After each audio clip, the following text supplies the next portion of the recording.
What's up, y'all? It is Tasha. I am back with another video. I know we missed last week. My bad, y'all. I was out of town, and by the time I got around to actually watching the episode, it was like days later.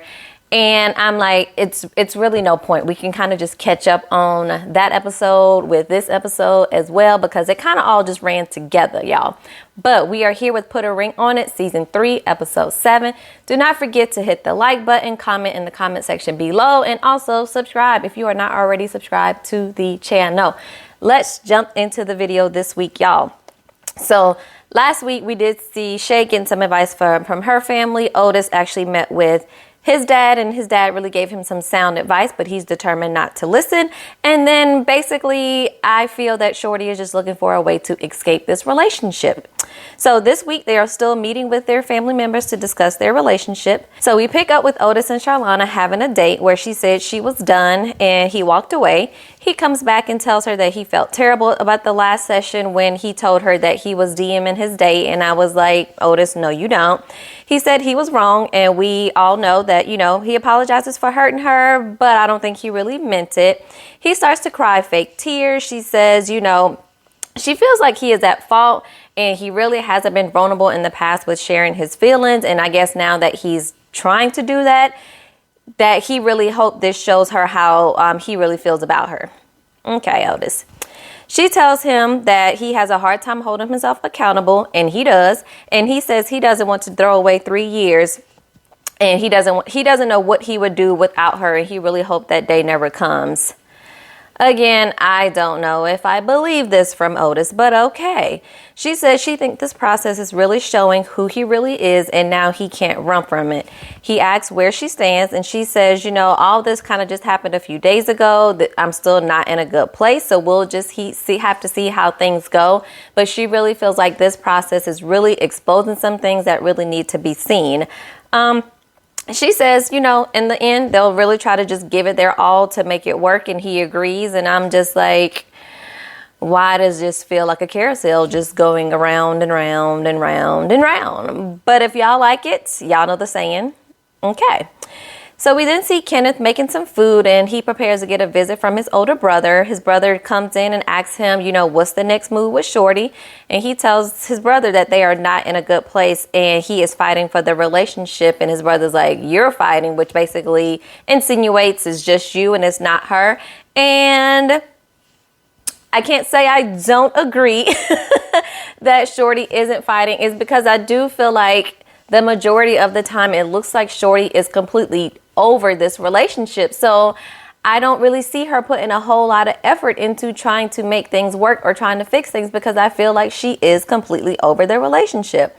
The brother tells us that Shorty has been talking to their mother, Kenneth's side of the family, really about what Kenneth has been doing. And his brother is like, I see that as a huge red flag. I see both sides, because I feel like when a woman is just completely exhausted about what to do next, she may go to his family to, you know, get some advice, try to garner some support, like something. We know his family is not going to turn on him per se, but maybe y'all can help me figure out what the heck is going on with him. Or, you know, I'm talking to y'all, so when y'all don't see me no more and I'm out of here, y'all know what's actually happening, okay?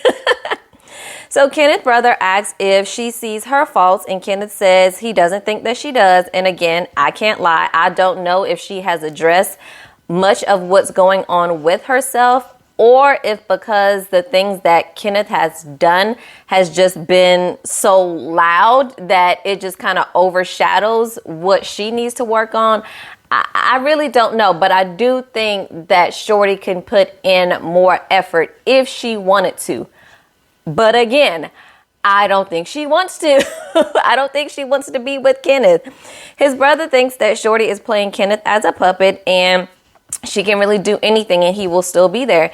And to an extent, I do agree, but you can't be a puppeteer without the puppet. So Kenneth is also playing his part in being able to be manipulated by Shorty. So while you also saying these things about Shorty, check your brother and allow him to, you know, get a backbone and man up and not actually accept these things that you feel like Shorty is doing to them. We then see Fonzo and Shay, and here he comes with this goofy ass smile on his face. Y'all, he gets on my nerves with this like Chester the Cat smile grin that he just does to avoid all awkward communication. She tells him about the conversation she had with her mom and her aunt and what she needs from him regarding his family. He says he knows the relationship with his family affects her, but he just doesn't know what to do because him and his mom really never communicated about relationships.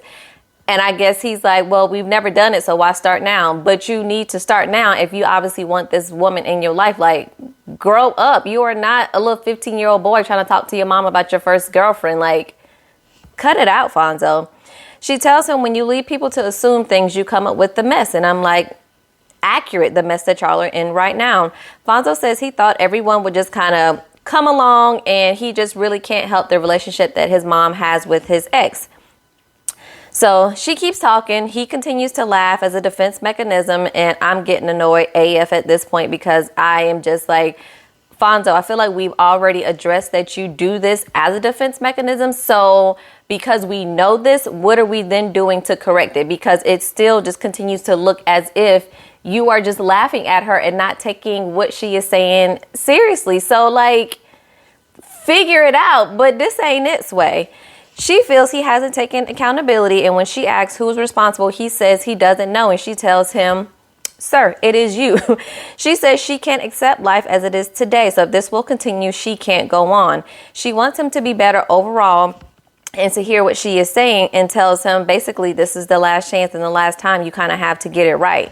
He says he has to get right because the thought of just letting her go and not being with her really starting to hit home, and he just doesn't know what he would do. But I'm also not convinced that Shay would actually leave him. But we'll see how this plays out.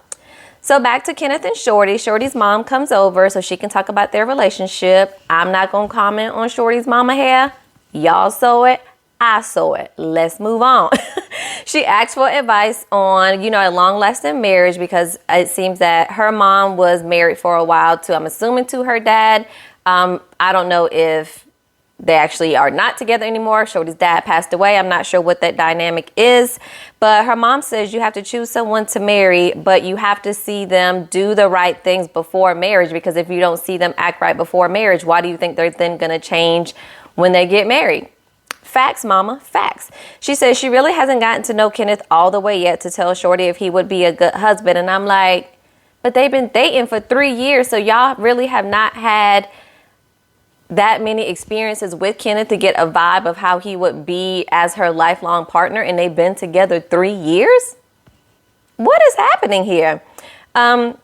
She asks what she likes. Her mom asks what she likes about Kenneth. And she says, well, you kind of know me. If I don't, like something or I get frustrated, I kind of just dump it and move on. And she's like, and Kenneth is not like that. He's, he will work towards, and fighting it and things like that. And I'm like, so how he stalked you at your job to follow you to your new place? That's what you want in your life? Make it make sense, Shorty. Make it make sense. Her mom asks about finances because obviously there's been some sort of communication a while ago where they kind of talked about saving, Kenneth getting his credit together so that they could buy a house. And while Shorty did what she was supposed to do, Kenneth did nothing, is what her mom says. So she's like, girl, I don't really know what to tell you, but I don't want you to go another 2-3 years wasting your time. And I'm like, listen to your mama, because she kind of saying it without really saying it on TV. Okay. So Dr. Nicole goes to visit Fonzo so that they can talk because he just doesn't know how to handle the dynamics with his family and Shay. She asks really how they got here. And he says, when people are just used to doing things for so long, they just hate change. So Dr. Nicole asks when the last time he and his ex were in any type of relationship. And he says 4 years ago. And he really thinks his family just views Shay as another girl that he will eventually get over. He says he doesn't think he officially broke things off with his ex, which has caused some issues. Obviously, he's kind of like, well, things just kind of happen. I guess they just kind of continue to gradually grow apart. And before they knew it, they weren't together anymore, but not actually sitting down to have a conversation. Is we staying or is we going, to really make the lines clear cut so the bitterness would not be there that's now there now. She tells him he has to be honest about what he believes he has mishandled. so he can now do what he wasn't able to do before. She tells him that he really needs to talk to his ex to let her know that she is valued, but to let her know also that their roles have changed. And he's like, yeah, Dr. Nicole, that's some player-ish right there. And Dr. Nicole's like, no. This isn't the player. It's just the communication being an adult part of the situation that we need to address. Fonzo, cut it out. She asks what he is trying to build, and he says he wants Shay to be able to communicate with the mother of his child and for them to really just be one big happy family. And he just always envisioned, his wife and his mom having this great relationship. Like, he just wants them to be this big blended family. And I'm just still so confused that if he's saying, the mother of his child was over 4 years ago, but the lines are still so blurry. I just don't understand how the lines are still so blurry if he is not feeding into the ex of letting her know maybe they still have a chance. They can still be a family. Like, something else has to be going on for this woman to still be this intertwined with his family and for everybody to just kind of be okay with it. Like, tell us the full story, Fonzo, because something ain't adding up, okay?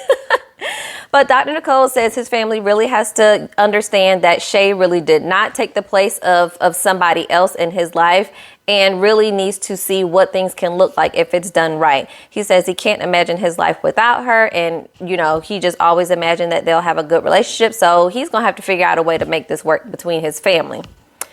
Next, we see Shorty meeting up with Tavi for another date, and she says she shouldn't be chasing Kenneth based on his potential. And what potential would that be exactly, Shorty? The blog contractor of it all? I don't know. He said, Tavi said that he was hopeful that she would see him again. She asked what he is looking for and why he has been single. And he said he was busy, so he didn't think it would be fair to, get into a relationship with someone and really not to be able to spend time with them, because one of his love languages is quality time, which I can respect him for that. Don't go out here looking for a relationship and being with someone when you don't have the time to dedicate that. That is really doing a disservice to you and a disservice to the person that you are trying to string along. She asks what he thinks about marriage, and he says he likes the idea of marriage, but he doesn't want to force it because he doesn't want to get a divorce. She says, he's saying all the right things. This is really aligning with kind of what my mom was telling me. So there's potential here, okay? He tells her about the story of the tattoo on his neck, which is a tattoo of his daughter's name. So he was telling her that his dad wanted him to go into the military, but to go into the military, you could not have any tattoos above the collar of your neck, I believe.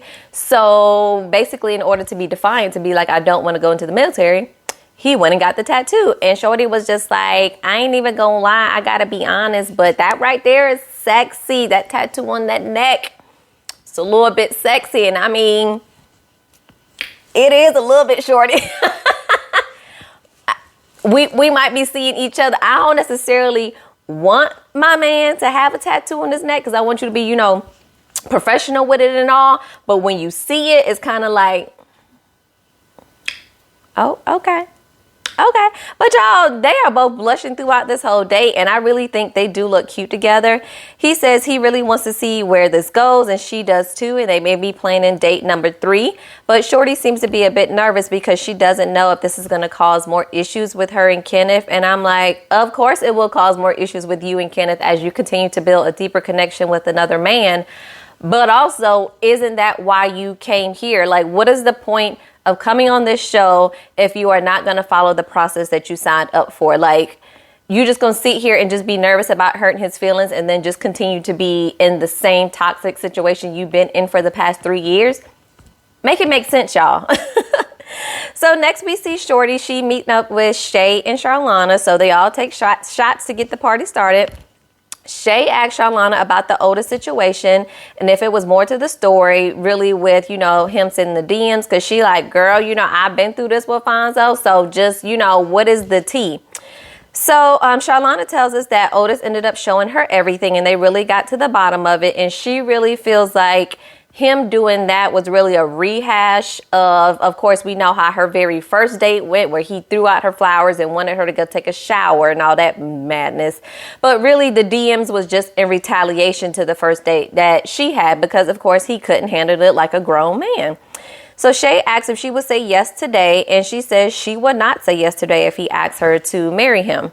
So when we move on to Shorty, when Shay asks her if she feels like she's ready to marry Kenneth today, Shorty says no as well. She says the biggest hurdle they really need to get over is that they are not enemies. And I'm just like, if y'all, some of these hurdles and problems y'all have should be like 3 years in, we should not be talking about some of these things that y'all are talking about. Like, it's either you gonna do it or you not gonna do it. I know it's hard to walk away. I completely get it. But you can't keep wishing and hoping for the same thing when the 3 years that y'all have been together have shown you no progress in whatever that area is that you really need to see improvement in. Like, you're just gonna have to move on to somebody else that fits the piece of the puzzle that you are trying to fit in your life. Like, let's stop making this harder than it has to be, y'all. Charlena then asks Shay where she stands, and she says, you know, it's about him, Fonzo, really putting her in that first position. And until he can determine how he handles the women in his life, they really can't move forward. So she says she seems to be, you know, really clear in what she wants and needs from Fonzo, but I'm not sure if I completely believe it. Shay tells us that, you know, Charlie is a very strong woman, and right now she doesn't need to be strong. She just needs to be honest about what she wants. While that's great advice, Shay, you just found that out about yourself 5 minutes ago. So let's not act like this is what you've known all along. Take this advice for yourself as well, honey, okay? So the show wraps up with another group session with Dr. Nicole, and, you know, she asks how it went with really examining the family dynamics with everyone. Shorty tells the group that the date that her and Kenneth had was tense, and really, her and Kenneth really has to take stock in their relationship. Kenneth said he really tried to keep the energy, you know, good while they were on the date. And while I do see some of that, I also see that Kenneth does a lot of avoidance. So let me just keep the mood happy and light so that I can avoid having these conversations and potentially being without my girl is the vibe that I be getting. So Dr. Nicole says they really need to focus on how to recover when things don't go well. And when they pan the camera to Shorty, she looks like she is completely done with this man at this point. Like, this whole episode, Shorty is tapped out with Kenneth. It is just hilarious to me. So over to Shay and Fonzo. Shay says that the family dynamics between her family and Fonzo is amazing, and they have really taken a liking to him than they have anybody else that she's dated. But the fact that her family has let her know it's okay if she needs to walk away, although they really like him, really has given her some, you know, reassurance of if he can't change because she knows she can't change him, then she truly is okay with walking away. Again, this sounds like a whole lot of lip service coming from Shay. Fonzo does actually, in this scene, finally at the group session, seem to be a little bit nervous that she could actually leave him. And then I get annoyed because I'm like, why does it always have to come to like this type of ish for men to like snap at it and really get their act together and realize that this woman really loves them and she wants to be with him? Like, why can't you just act right? Why we got to get to this point of I'm about to leave your ass for you to act like you got some common sense? Don't nobody want to do that. Don't nobody want to do that. So Dr. Nicole said they've been through a lot because, of course, they had a major breakup, but they really didn't discover what the differences were when they got back together. So basically now they're at a crossroad where they need to establish new terms. So next up with Otis and Charla, Otis tells him that he met up with his dad, and his dad was able to kind of really give him some advice on, you know, how he dealt with really listening to what his mom was saying, and that really was a breakthrough for him. He says he thinks the week went really good for him and that they had a really good conversation on their date. Charlana says she thinks that he holds back a lot, and if he opens up more, maybe she can have a better understanding with what he struggles with. So Dr. Nicole then asks Otis if he is used to feeling something and not showing emotion, or does he just get rid of the feeling so he doesn't have to show the emotion? And he says he's a bit in the middle with it. He almost gets a little choked up again, But I don't know why I have such a hard time thinking that Otis is being genuine. Like, am I the only one? Do y'all feel like he is being genuine in his tears and telling Charlie all this stuff? Like, I just don't know if I fully buy it yet. Let me know in the comments. So they then talk about the dates and Shorty's date with Tavi, and she says he is really easygoing and a lot of what he does really resonates with her. She says the expectations of a relationship for her are the same expectations that Tavi has shared with her, and she really does listen to someone she is interested in. And I was like, ooh.